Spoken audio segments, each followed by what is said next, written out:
Bueno, para esta ocasión he decidido escoger el tema que nos proporciona la página de Arcotel acerca del plan de frecuencia y de uso de espectro radioeléctrico dentro del país. Para eso primero tenemos que preguntarnos qué es el Arcotel. El Arcotel resulta ser una agencia de regulación y control de las telecomunicaciones, encargada de la administración, regulación y control de las telecomunicaciones dentro del país, en de lo que se refiere al del espectro radioeléctrico y su gestión. Entonces esto es una de las empresas o una entidad que se encarga de la regulación de lo que son las telecomunicaciones dentro del país. Para esto entramos a su página y nosotros podemos encontrar lo que es el plan de frecuencias y de uso de espectros. ¿De qué se compone este artículo o este documento?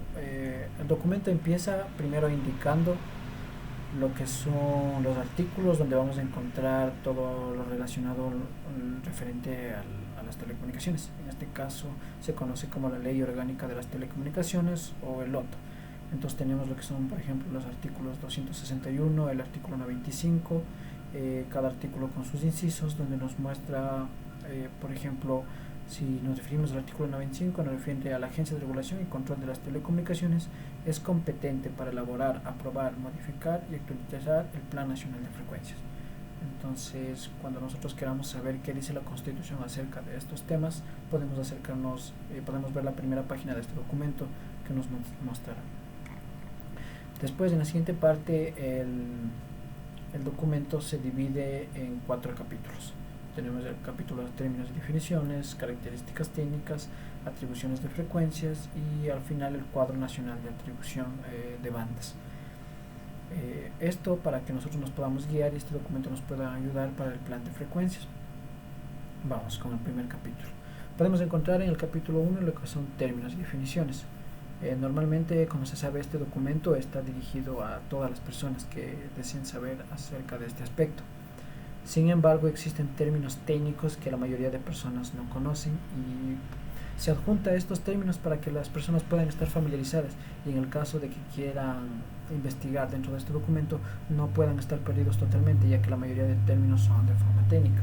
Tenemos, por ejemplo, el término de radiocomunicación terrenal o ondas radioeléctricas o ondas hertzianas. Entonces, en este caso, esto ayuda a la persona a saber los términos que se utilizan dentro de lo que son las telecomunicaciones. También tenemos, por ejemplo, servicio fijo por satélite. Entonces, nosotros podemos acercarnos a este documento y poder leer y así poder familiarizarnos con los términos para poder saber de qué trata.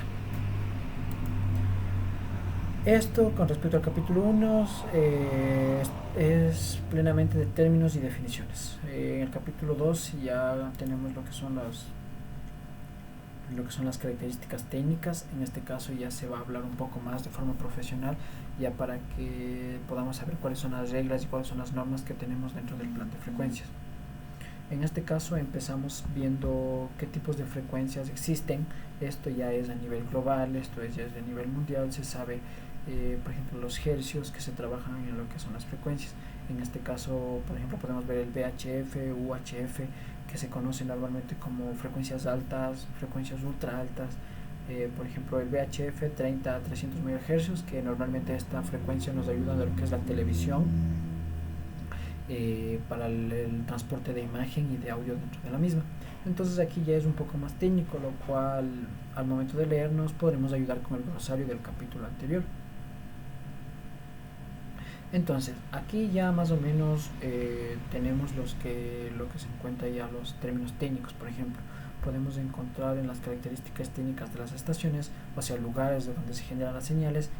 Por ejemplo, aquí dice asimismo, el diseño de los equipos transmisores y receptores destinados a ser utilizados en una parte dada del espectro de frecuencia debería tener en cuenta las características técnicas de los equipos transmisores y receptores que pueden utilizarse en partes próximas del espectro. Aquí, como podemos escuchar de forma técnica, aquí nos hace referencia a cómo debemos tener nuestros equipos de radiofrecuencia.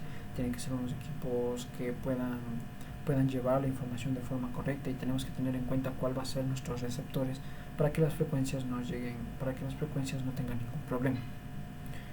También tenemos que tener en cuenta las recomendaciones de la UIT.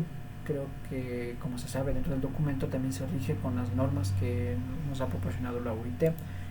La UIT es la Unión Internacional de Telecomunicaciones. En este caso, esta también nos ayuda a tener una compatibilidad para que podamos también tener comunicaciones con lo que es alrededor del mundo y con las diferentes estaciones de los diferentes continentes.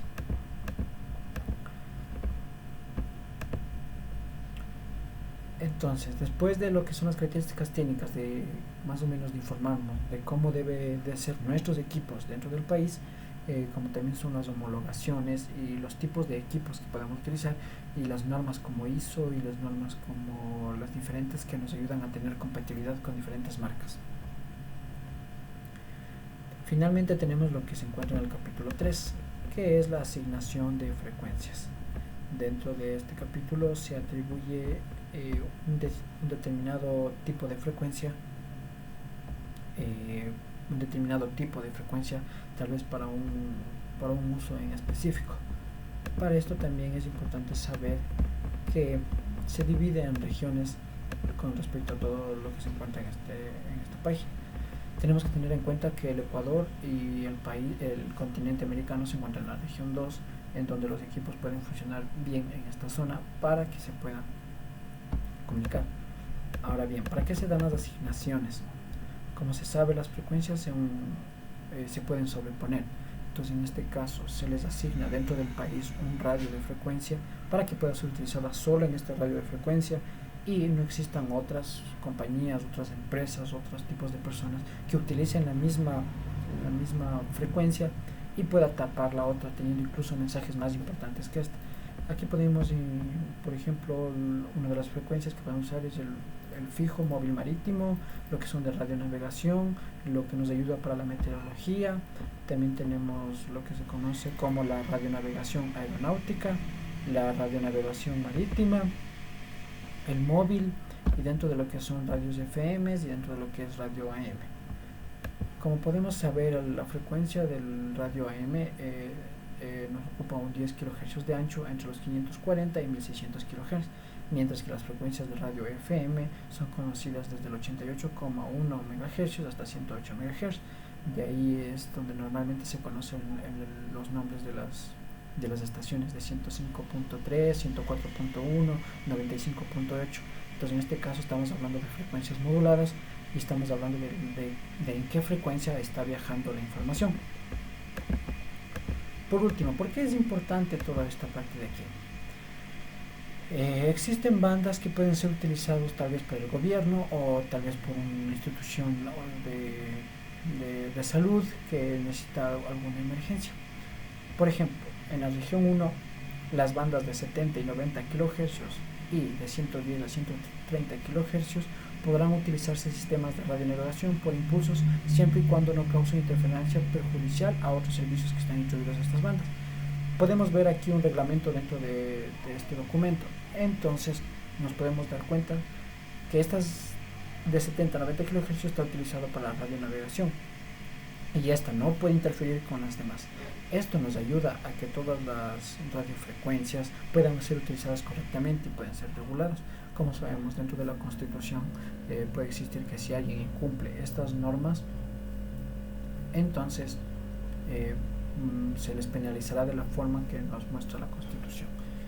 Esto es referente a todo el documento que nosotros tenemos aquí y tenemos que tener en cuenta, ya que nosotros como profesionales dentro de esta área debemos conocer para no incumplir normas, reglamentos que ya tiene el Ecuador con lo que es respecto a las telecomunicaciones. Entonces, este documento y estas normas son muy importantes para cada nosotros, y para poder entender mínimo nosotros tenemos que saber los términos y definiciones y las características técnicas para que nosotros como ingenieros de las telecomunicaciones podamos dar un aporte al país. Gracias.